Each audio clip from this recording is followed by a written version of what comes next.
청강까지 들어가겠습니다. 처음에 우리 처음 음양 배웠습니다. 음양. 음과 양 배웠어요. 양은 발산하는 기운이고 양은 올라가는 기운이고 음은 내려가는 기운이다. 양과 배웠습니다. 양에는 목화가 있고요. 음의 기운은 금수가 있어요. 그 다음에 이걸 구분한 다음에 오행 배웠어요. 그죠? 오행 배웠습니다. 오행은 방금 말한 목화 토금수가 흘러가는 방향이다. 목에서 수까지 또는 수에서 다시 목으로 계속 순환 반복하는 게 오행이다. 그 다음에 이 오행을 다시 우리가 천간과 지지로 분류했습니다. 천간과 지지로 분류해 봤습니다. 그래서 천간을 갑을, 정정, 무기, 병신, 금계로 구분을 했습니다. 그래서 오행으로 구분하면 갑과 을을 목이라고 그랬어요. 목. 병정을 하라고 그랬습니다. 무기를 토로 하고 경금을 금으로 했습니다. 경신금을 임계를 수로 했습니다. 다시 구분하자면 여기서 오행이 이렇게 가죠. 목화는 양의 기운이고요. 금과 수는 음의 기운입니다. 그래서 음과 양을 구분했고 오행으로 구분했고 이걸 다시 또 음과 양으로 쪼개놓는 거예요. 그래서 앞에 나온 거는 양입니다. 양의 기운입니다. 양의 기운. 뒤에 나온 거는 목이라는 양의 기운에서도 또 음과 양이 분류가 돼요. 음과 양의 기운이. 그래서 갑이라는 거는 양의 기운이니까 목의 기운을 표현하는데 발산하게 크게 표현을 하고요. 음이라는 거는 그 목의 길을 가지만 실속적이게 음적이면서 이렇게 챙기는 기운으로 갑니다. 병도 마찬가지고 정도 마찬가지고 앞에 나온 거는 양의 기운이고 뒤에는 같은 화라도 음의 기운을 가지고 있습니다. 그래서 양은 펼치는 걸 잘하고 음은 마무리하는 걸 잘해요. 그래서 음은 실속적이고 보기에는 양의 기운이 있어 보이고 하는 것처럼 보이고 그래요. 그래서 우리가 남자가 돈을 벌잖아요. 일하는 것처럼 보이지만 그 돈은 누가 써요? 여자가 쓰죠. 그런 것처럼 양은 남자의 기운이니까 양은 보여지기에 이제 좋은 거고 음은 그걸 가지고 활용하는데 좋은 거다. 그래서 좋고 나쁨은 없고 그런 기능을 한다. 그래서 여기서 무토도 양의 기운, 기토는 음의 기운, 경도 양의 기운, 신은 음의 기운, 이렇게 천간, 지지, 식간, 천간도 양과 음으로 나누고 오행으로 분류를 했습니다. 지지에도 분류를 한번 해볼게요. 지지. 우리가 1월 달부터 시작해요. 인부터 들어갈게요. 인, 묘, 진. 이건 봄 우리가 1월, 2월, 3월이라고 보면 됩니다. 이건 이제 월은 우리가 말한 입춘 절기 기준으로 해서 1월, 2월, 3월이라는 뜻이에요. 음력하고 상관없습니다. 임묘진, 사, 오, 미, 신, 유, 술. 그래서 여기는 4, 5월, 6월, 7, 8, 9월. 그 다음에 해, 자, 수. 겨울입니다. 10월, 11월, 12월. 그래서 앞에 여기도 마찬가지로 앞에 여기 봄이잖아요. 목의 기운입니다.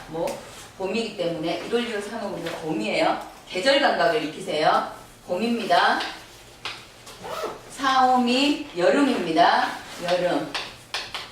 12술 가을이에요. 해자추 겨울입니다. 그래서 여기에 먼저 나온 거 같은 봄이라는 목의 기운이지만 봄은 목을 말해요. 여름은 화를 말해요. 가을은 금을 말합니다. 겨울은 수예요. 오행으로서는. 그리고 여기에 먼저 나온 거 양입니다. 플러스. 뒤에 나온 거 음입니다.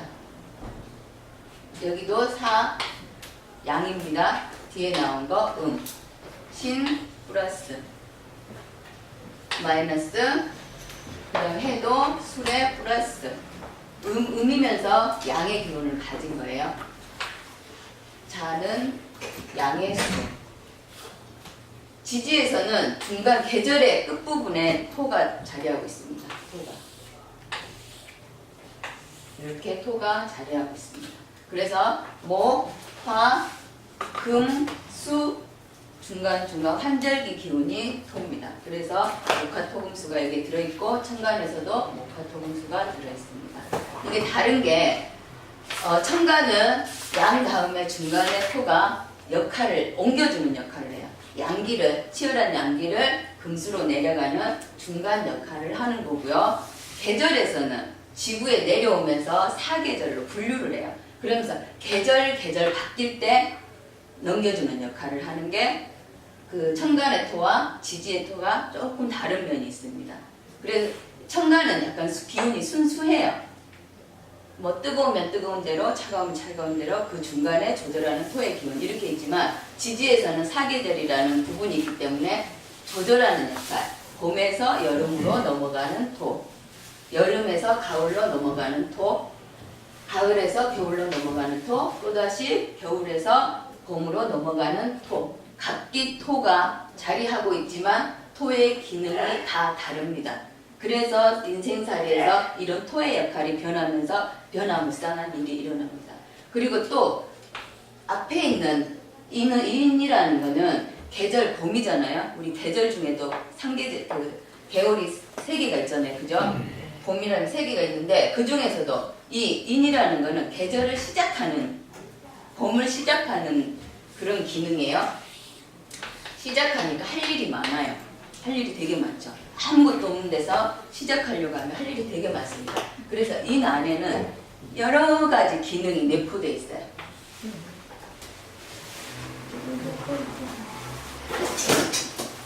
그래서 인은 봄을 시작하는 첫 번째, 우리가 입춘 말이에요. 그 다음에 사에 들어가면서 입사, 우리春夏추동하죠. 사에서 계절 여름 시작합니다. 입사예요. 들어가는 여름. 신은 입추예요. 이런 식으로 외우세요. 절기, 입추. 겨울에 입동입니다. 네, 이렇게春夏추동이에요. 그래서 계절을 시작하는 인, 사, 신, 해. 이게 나중에 역마로 들어갑니다. 역마, 인, 사, 신, 해. 왜? 시작하니까 움직임이 되게 많아요. 그래서 시작하는 거 인, 사, 신, 해가 나중에는 역마로 들어갈 겁니다. 그래서 시작하려면, 우리가 없는 데서 시작하려면 할 일이 되게 많아요. 그죠? 그래서 각기 인, 사, 신, 해는 이 안에 내포되어 있는 게 엄청나게 많아요. 그래서 이게 목의 역할만 하면 좋은데 나중에는 이게 변화가 옵니다. 변화가. 이건 또 변하기 때문에 또 문제가 일어나요. 지상에서. 계절의 앞부분에 있는 거는 어떤 글씨를 만나면 또 변해. 나중에 삼합이라는 걸 배우겠지만 삼합의 역할을 할 때 첫 번째 단계의 역할을 해요. 그래서 인사신해는 시작하는 기운으로서 얘는 목은 목으로서 목국토도 하죠. 목생화도 잘해요. 잘하지만 어떤 글씨가 오면 변화를 가져오니까 제 역할에서 벗어나니까 인사신해가 변동이 심한 거고요. 그 다음 계절에서 첫 번째 시작하는 건 변동이 심하고 묘 중간에 만연한 봄입니다. 만연한 봄. 계절에서 보면 처음 시작하는 계절에 시작점이 있고 중간에는 그 계절에 완연한 그 계절 역할을 하는 게 있어요. 그 다음에 그 계절을 다른 계절로 연결해주기 위해서 또 마무리하는 그런 기운이 있어요. 그래서 가운데 있는 거는 계절에서도 중심점이다. 그래서 왕지라고 그래요. 왕지. 계절의 왕이다. 그래서 이 왕지는 다른 글씨와 타협하지 않습니다. 그래서 오로지 지장간에 보면 을만 존재해요. 이게 목이면 당연히 목밖에 존재하지 않아요. 그래서 변화가 없습니다. 어떤 글씨와 하구래도 다시 자기는 목의 기운만 가져옵니다. 이런 글씨가 뭐냐? 계절의 중간법. 아까 인신사에는 시작점이라 했죠. 그죠? 인신사에 한번 적어볼게요. 인사신. 이건 계절의 시작이에요. 시작. 그래서 삼합의 첫 글자입니다. 나중에 삼합 배울 거예요. 삼합 들어갈 때 첫 글자고요. 중간에 계절의 중심점에 있는 글씨는 묘, 오, 유, 자가 있어요. 이런 거는 자기 계절의 역할을 아주 충실하게 합니다. 그래서 봄으로서의 역할, 여름으로서의 역할을 아주 튼실하게 합니다. 유는 가을에서의 역할을 충실하게 합니다. 자는 겨울에서의 역할을 아주 충실하게 합니다. 이런 글씨들은 삼합이나 방합이나 어떤 글씨가 와도 변하지 않는 글씨. 좌오묘유는 변하지 않는 글씨. 삼합에서도 왕지 역할을 하죠. 그래서 기운을 집중시키는 기운이에요. 집중. 한 곳에 집중됐다. 그러면 그걸 도화로 활용합니다. 도화라는 것은 나한테 기운을 집중시키는 거죠. 나를 보라는 뜻이에요. 그래서 좌오묘유는 나중에 도화살로 활용하고요. 인신사에는 역마살로 활용합니다. 그리고 또 여기에 있는 토, 중간중간 사이에 있는 토는 계절을 연결해주는 다리 역할을 합니다. 그래서 지는 봄에서 여름으로 하는 중간 역할을 합니다. 마무리하는 겁니다. 그래서 봄의 기운을 닫아야 여름을 열 거잖아요. 그래서 이거는 지는 봄의 글씨도 포함되어 있고 봄을 마무리하는 봄의 글씨이기도 하고 그래서 인과 묘를 만나면 목으로 갑니다. 그러나 반대로 다른 글씨를 만나면 또 변합니다. 그래서 그냥 있을 때는 토생금이나 그런 역할을 하지만 이게 다른 글씨를 만나면 변해요. 대신에 목을 마무리하는 기운이잖아요. 봄을 마무리하는 거. 그래서 이걸 화계라고 그래요. 화계. 정리한다는 뜻이에요. 화계는. 그래서 진술충미는 진, 미, 술, 그 다음에 축이 있어요. 이런 거는 기운을, 계절을 마무리하는 부분에 있어요. 계절, 여름을 마무리하는 미에 있고 신유술의 술이 가을을 마무리하는 것이고 해자축의 축이 겨울을 마무리하는 것이다. 이거는 방합에서 마무리하는 거예요. 계절을 마무리하는 거. 그래서 마무리한다고 해서 이거는 화계와 관련이 있습니다. 화계, 정리하는 기운이에요. 이건 도화와 관련이 있어요. 도화는 나중에 어떤 글씨였을 때 D자가 되는 거니까 그때 활용하고요. 좌오묘는 일단 도화와 관련이 있다.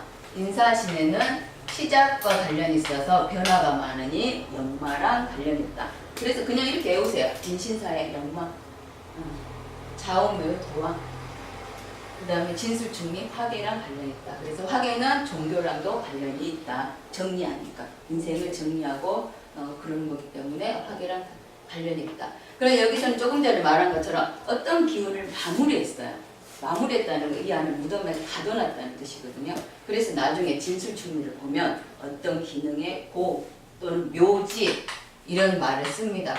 고지나 창고의 고지나 여기서는 목의 기운을 가졌으니까 목의 고지 이렇게 표현을 하고요. 그래서 고지로도 사용하고 또는 이게 관이다. 임수일관의 경우에 이게 관으로도 활용합니다. 토가 관이잖아요. 목극토 아닌 토극수 하니까 네, 관이 되죠.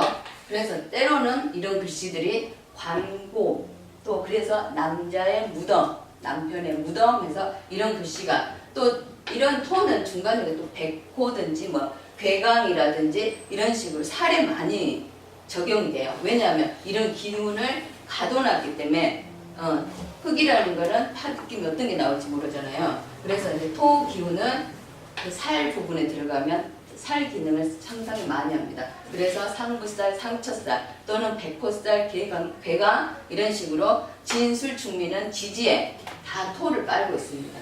진술충미, 백호 이런 데는 진술충미가 다 깔려있다. 그래서 상부살 이런 적용하는 데도 진술충미가 있다. 그래 기운을 마무리하는 거. 화의 기운을 마무리하면 이제 또 화의 고지. 그게 이제 인수면 인수의 고지, 또 상식이면 상식의 고지 이런 식으로 육친도 나중에 활용할 거예요. 근데 토는 변화가 무쌍하다. 토는 이 안에 많은 걸 내포하고 있어요.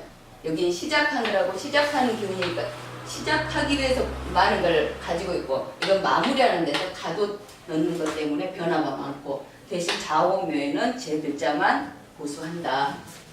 그래서 이런 글씨가 많으면 되게 고집셉니다. 글씨가 많이 쓰면 변화가 안 되기 때문에 그래서 일단 청간지지 이제 이런 식으로 했고요. 조금 세부적으로 들어가서 천간의 갑을 병정 분신 세부적으로 한번 들어가 보겠습니다. 지지는 일단 계절 감각을 느끼셔야 돼요. 임묘진 그럼 봄이구나, 사오미 여름이구나 이렇게 느끼시면 돼요. 그래서 이제 갑이 있다. 예를 들어 갑이 있다. 어느 계절에 갑이냐, 자월이냐, 어떤 그걸 만나는, 나중에 중급에 들어가면 간지채성동 배우잖아요. 갑이 나무가 겨울의 나무냐 또는 여름의 나무냐 이런 것에 따라 이제 내용이 틀려져요. 제 역할을 할 것인지 말 것인지. 그래서 아까 갑은 목이라고 그랬잖아요. 네. 목은 목의 계절에 가장 힘을 받아요. 그죠? 목이 임묘진에 왔을 때 지 힘을 받습니다. 임묘진에 왔을 때 가장 자기의 뿌리를 가지고 있는 목의 목이니까. 그죠? 그래서 이제 이런 이제 계절 감각을 느끼려는 게 이런 거예요. 그래서 나중에 잘 지지에 통근, 뿌리를 두면 내 사주가 강해져서 나머지 육친들을 가지고 놀 수가 있어요. 그래서 이제 사주가 강하냐, 약하냐, 뭐 이런 표현할 때 이런 이제 계절 감각을 느끼기 위해서 그런 거예요. 그래서 이제 그건 차츰 들어갈 거고요. 일단 이제 오행까지 배웠어요. 그죠? 그 다음 이제 천간에 갑이란 어떤 거냐. 갑은 일단 목의 기운이죠. 그죠? 갑이란. 목의 기운 중에 갑과 을이 있습니다. 갑이라는 것은 양의 소산이니까 양의 양이에요. 그죠? 네. 양 기운이면서도 양이에요. 아주 치열해요. 그래서 갑을병정 중에 제일 먼저 튀어나온 거예요. 천간 중에서도 제일 먼저 튀어나온 성질 급하죠. 먼저 나왔습니다. 쉽게 생각합시다. 네. 성질 급해요. 1등만 고수합니다. 1등 줘요. 앞에 나서서 대장질 잘합니다. 그리고 우리가 계약 썼을 때 갑은 이렇게 쓰죠. 그런 뜻이에요. 갑, 대표되는 거. 갑이 어떻고 하는 거. 그래서 그냥 모양으로는 나무 목이기 때문에 큰 나무를 말해요. 큰 나무. 그래서 1등 좋아하고 우두머리 역할을 좋아하고요. 앞만 보고 가요. 앞만 보고 나를 따르라. 돌아보면 아무도 없죠. 성님급에 혼자 나를 따르라. 팔로미안 돌아보면 아무도 없어요.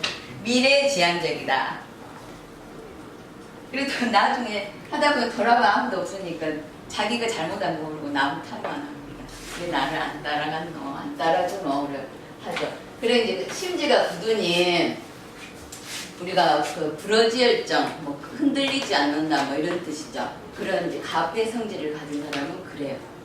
그러니까 일간이 우리가 이렇게 사주가 이렇게 있으면 일간이 갑이었을 때, 근데 이것도 지지의 어떤 상황에 따라 이 성격이 나와요. 그럼 아까처럼 임묘를 뒀을 때 내 뿌리가 강하잖아요.